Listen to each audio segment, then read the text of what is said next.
हे hi hello सलाम नमस्ते दुआ एंड वेलकम टू महाकाल का भौकाल। मैं हूं विभास। अभी 3-4 दिन पहले ही राम और रावण की बात हुई थी और अब देखिए दुर्योधन दुशासन अर्जुन वगैरह सब आ रहे हैं कुछ ही दिनों में हमारे सामने।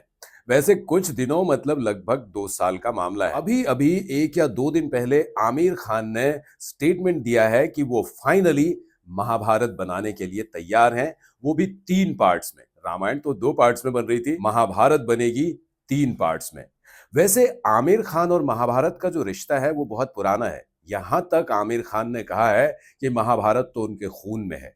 और अगर थोड़ा सा पीछे हम याद करें तो तकरीबन 15-20 साल पहले की ही बात है जब उन्होंने कहा था कि महाभारत उनका ड्रीम प्रोजेक्ट है। वो महाभारत पर फिल्में बनाना चाहते हैं, कोई एक फिल्म नहीं, क्योंकि एक फिल्म में महाभारत को समेटा नहीं जा सकता है। ये उन्हीं का कहना था। और उस वक्त ऐसा था कि अगर महाभारत बने तो आमिर खान कौन सा कैरेक्टर करेंगे।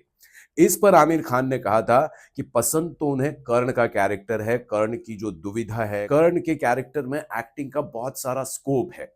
लेकिन चूंकि आमिर खान बस 5 फीट 6 इंच के हैं, थोड़े से छोटे हैं, तो कर्ण के लिए वो अपने आप को फिट नहीं मानते थे। इसलिए उन्होंने कहा था कि शायद वो कृष्ण का कैरेक्टर करेंगे। पर बात को 15-20 साल हो गए, 1-2 दशक बीत गया, तो आमिर खान का दिमाग भी बदल गया है। आमिर खान की सोच भी बदल गई है, क्योंकि आमिर खान की उम्र शायद सच में बढ़ गई है। वो थोड़े से मैच्योर हो गए हैं। इस बार उन्होंने कहा कि महाभारत के जो कैरेक्टर्स हैं वही हीरोज हैं। तो किसी नोन फेस को वो नहीं लेना चाहेंगे। वो चाहेंगे कि सारे के सारे एक्टर्स जो हैं वो नए हों, और वो भी इस फिल्म में कोई रोल नहीं करेंगे। अब ये हमेशा से इतिहास रहा है कि रामायण के बाद महाभारत आती है। ऐसा कहा जाता है कि रामायण की जो घटनाएं थी, जिस तरह से वाल्मीकि रामायण में लिखा गया है, वो महाभारत से तकरीबन 5 या 7 हजार साल पहले घटित हुई थी। लेकिन आम जिंदगी में जब भी हम बात करते हैं हमारे माइथोलॉजी की, हमारे ग्रंथों की, तो रामायण महाभारत का नाम साथ साथ लिया जाता है। हालांकि दोनों में बहुत सारी समानताएं भी हैं, लेकिन इन समानताओं के साथ साथ इन दोनों के बीच में बहुत सारी विषमताएं भी हैं। तो खैर, इतिहास को पीछे छोड़ते हैं और थोड़ा सा नजदीक आते हैं। 80s में आई रामायण और उसके ही कुछ साल बाद महाभारत भी आने लगी टीवी पर। रामायण सीरियल आया था और फिर महाभारत सीरियल आया, जिसकी टीआरपी को आज तक भी कोई मैच नहीं कर पाया है। और एक बार फिर से वापसी हो रही है इन्हीं महान ग्रंथों की, लेकिन पर्दे पर। और कुछ ही दिनों पहले एक फिल्म आई थी आदि पुरुष। मुझे हंसी आ गई क्योंकि बड़ा मजाक बनाया गया था उसका, बहुत ही भद्दे तरीके से शायद पेश की गई थी, और उसकी नेगेटिव पब्लिसिटी इतनी हुई थी कि मैं देखने नहीं गया था। मैंने कुछ सीन्स जरूर देखे थे, बड़ा मजा आया था, लेकिन उम्मीदें पूरी तरह से टूट गई थी। हालांकि फिल्म का नाम भी आदि पुरुष था। तो अब जो है, आमिर खान एक तरह से गियर्ड अप हो चुके हैं, पूरी तरह से तैयार हो चुके हैं अपने ड्रीम प्रोजेक्ट को सच्चाई में बदलने के लिए, मतलब पर्दे पर लाने के लिए। ये तो तय हो गया है कि रणबीर कपूर राम की भूमिका में आएंगे और उनको टक्कर देंगे रावण की भूमिका में हमारे केजीएफ वाले यश। लेकिन महाभारत के मामले में यह तय नहीं हुआ है कि कौन किसका सामना करेगा और किसकी दोस्ती किसके साथ होगी। मेरा मतलब है कि इनमें कौन से एक्टर्स होंगे, ये अभी तक तय नहीं हुआ है।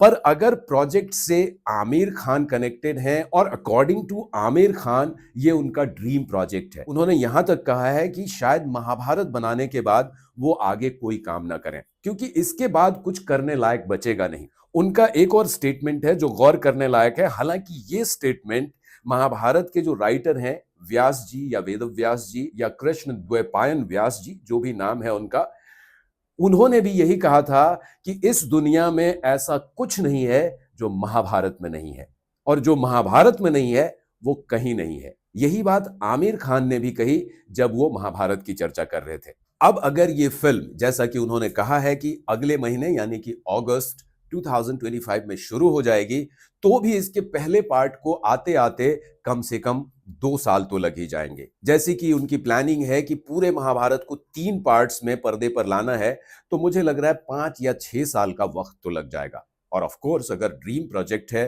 तो इतना वक्त तो मांगता है, और महाभारत का दायरा भी इतना बड़ा है कि इसे सच में आपको शिद्दत से बनाना पड़ेगा। और शिद्दत के मामले में मुझे नहीं लगता कि आमिर खान के टक्कर का कोई भी एक्टर या प्रोड्यूसर हमारे बॉलीवुड में है। और वैसे भी वो अभी सितारे जमी पर की सफलता को एंजॉय भी कर रहे हैं, और एक बार एक सफलता होती है तो आदमी बहुत ज्यादा कॉन्फिडेंट होता है, और कॉन्फिडेंस में ही कोई बड़ा और अच्छा काम होता है। तो उम्मीद करते हैं कि आमिर खान सच में महाभारत को एक नए स्केल में, आज की लैंग्वेज में लोगों के सामने लाएंगे। तो हम लोग मिलकर करते हैं इंतजार आमिर खान के महाभारत की आने की, और इससे जुड़ी हुई जो भी खबर इस बीच में आएगी मैं कोशिश करूंगा कि मैं आपको अपडेट करूं।